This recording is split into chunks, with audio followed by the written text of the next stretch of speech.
Good afternoon or evening, folks. Afternoon, I guess. Today's discussion is about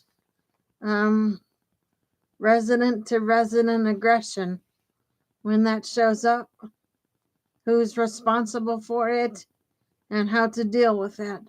So we'll get into that for discussion C for the evening. So give me a couple minutes to set up for the show, please, and I'll be right with you.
Be right with you, folks.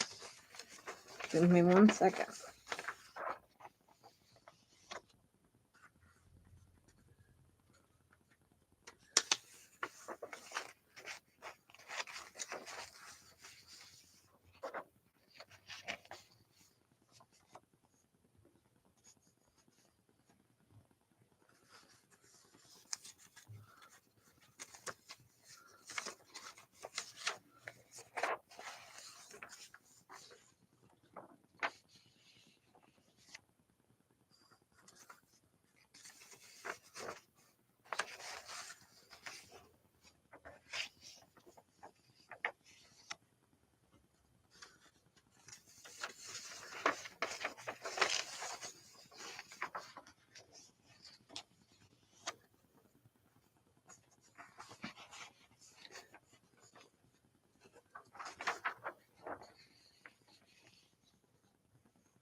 Okay, folks, now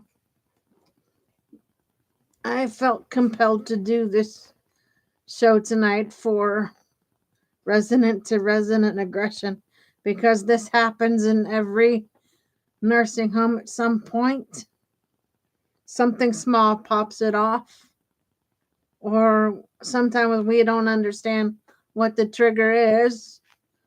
But here I'm going to enlighten people about what happens between, people when this happens. So please join me for the presentation I made for you.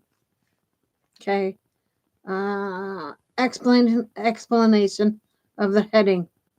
Who is liable for resident to resident aggression or assault in nursing homes? The heading introduces a legal and safety question that families never imagined they'll ever have to confront. What happens when the danger inside a nursing home doesn't come from staff negligence, but from other residents? The surrounding page explains that resident to resident aggression is far more common than most people realize, and that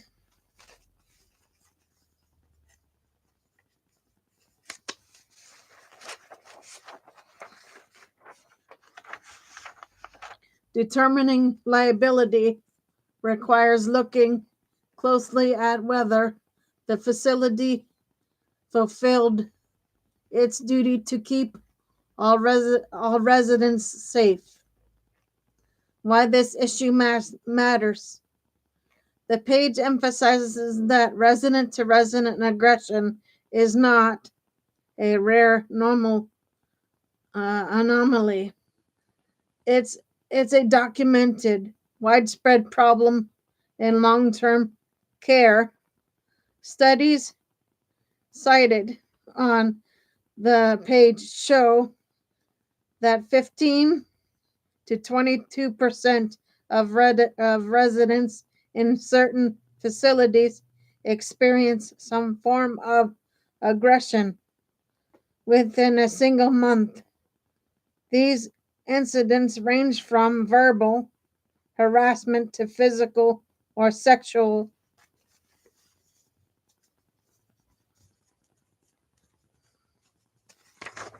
assaults.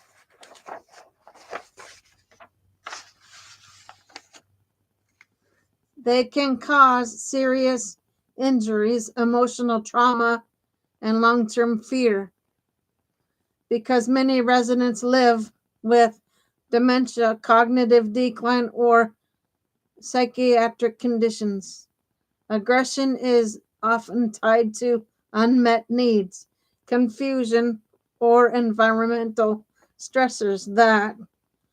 That's precisely why nursing homes have a legal obligation to anticipate these risks and intervene before harm occurs.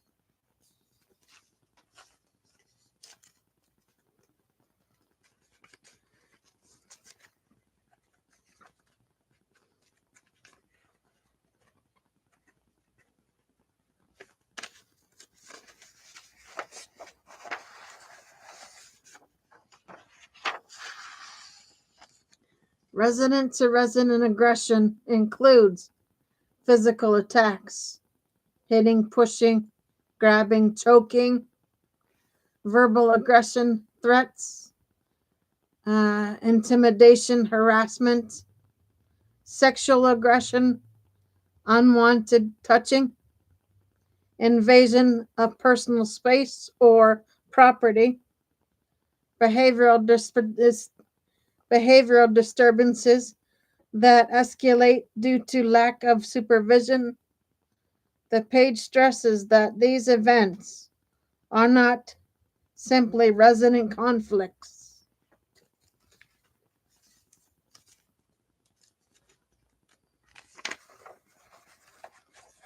They are safety failures when the facility has not properly assessed, supervised, or separated residents who pose known risks.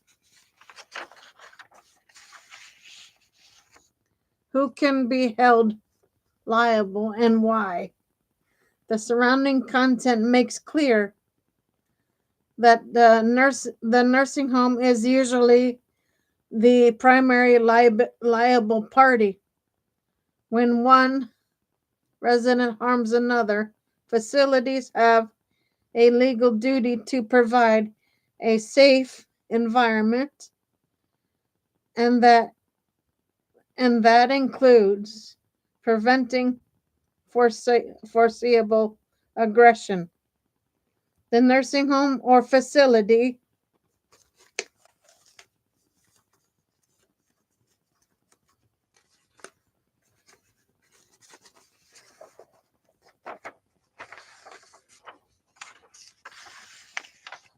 must most liability falls here because the facility controls the environment, staffing, supervision, and care planning. A nursing home may be liable if it failed to assess a resident's aggression risk, ignore warning signs or prior incidents, unstaffed units making supervision impossible, failed to separate aggressive residents from vulnerable ones, did not train staff to de escalate or intervene.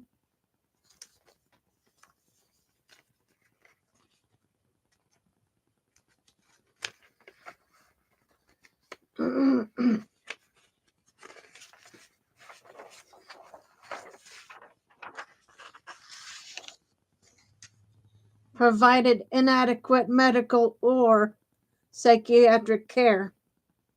If the harm was foreseeable and the facility did not act, it can be held responsible. Staff members, individual staff may share liability if they witnessed escalating behavior and failed to intervene, ignored complaints from residents or families,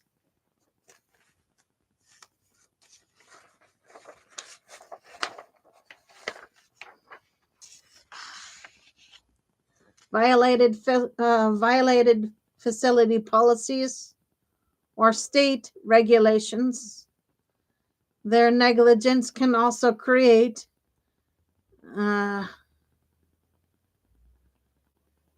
vigorous liability for the facility.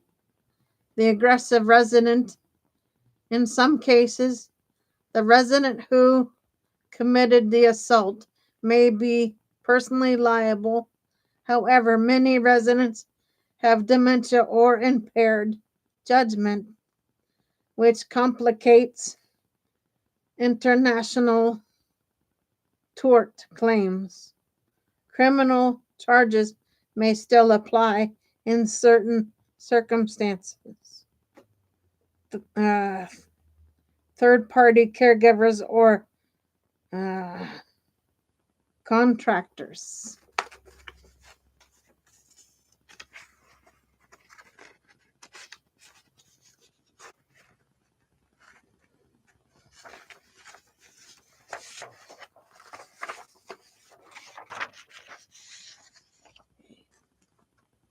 If outside caregivers, e.g., agency staff, failed to supervise or follow care plans, they may share responsibility. Legal authorities commonly used in these cases. Families and attorneys often rely on negligence. The facility failed to provide reasonable care. Regulatory violations, breaking federal or state nursing home safety rules. Respondents, supervisor. The facility is responsible for staff negligence.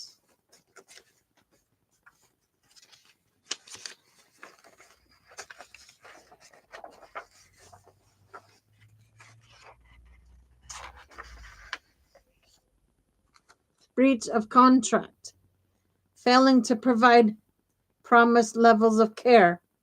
These claims often hinge on documentation showing the facility knew or should have known about the risk.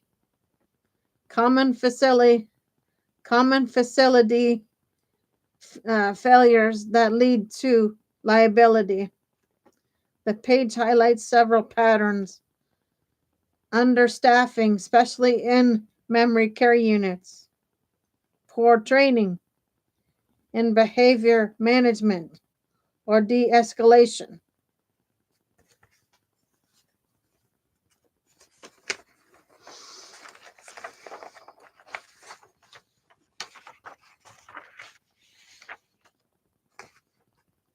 failure to monitor high-risk residents, ignoring reports from residents or families,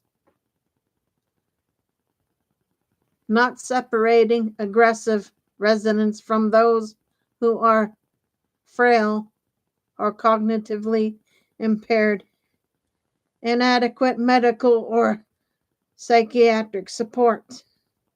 These systemic failures create conditions where aggression becomes predictable and preventable. What families should do if an incident occurs.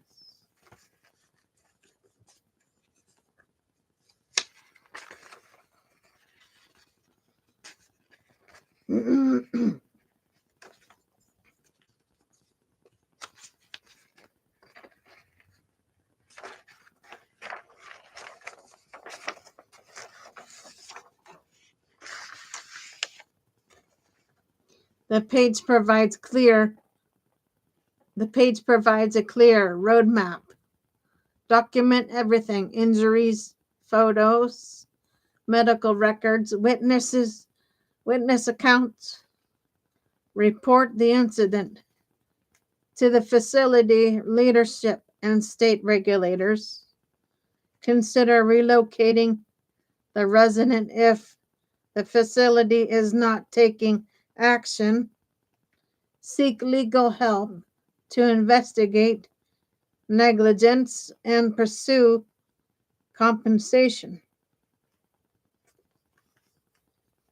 It also lists mandatory reporting hotlines for Kentucky and Ohio, underscoring that elder abuse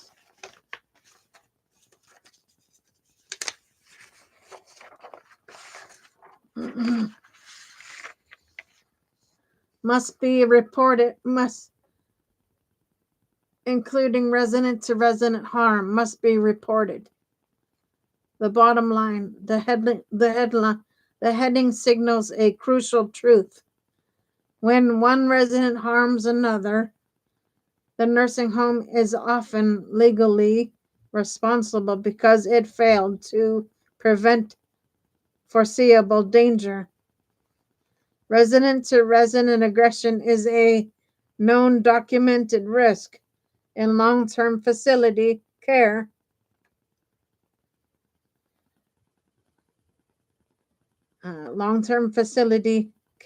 Facilities must assess, supervise, and separate and protect residents. When they don't, they can be held accountable. Families